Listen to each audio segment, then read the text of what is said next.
நம்ம இப்போ செய்ய போகிறது சமோசாக்குள்ளே வைக்கிற ஆனியன் பொட்டேட்டோ வைக்கிற பூரணம் தான் செய்ய போகிறோம். வாங்க எப்படி செய்கிறது பார்க்கலாம். சேனலை லைக் பண்ணுங்கள், சப்ஸ்கிரைப் பண்ணுங்கள்.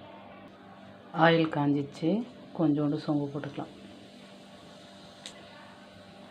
ஒரு அரை பச்சை மிளகாய், 2 வெங்காயம்,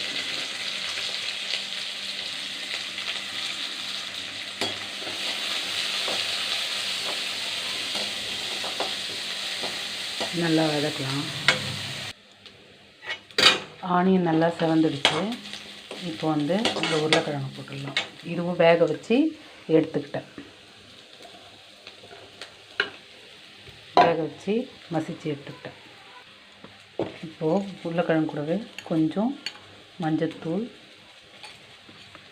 கரம் மசாலா, உப்பு இது எல்லாத்தையும் போட்டு நல்லா கலக்கி எடுத்தோம். இன்னும் நம்ம மிளகாத்தூள் போடல, இது போட்டு கலக்கிட்டு அப்புறமா வீட்டு மிளகாத்தூள் போட்டுக்கலாம். அந்த காரமாக இருக்கும் தனி மிளகாத்தூள் போட்டோன்னா. வெறும் மிளகாத்தூள் மட்டும் அரைச்சிது. இது கொஞ்சம் காரம் கம்மியாக இருக்கும்.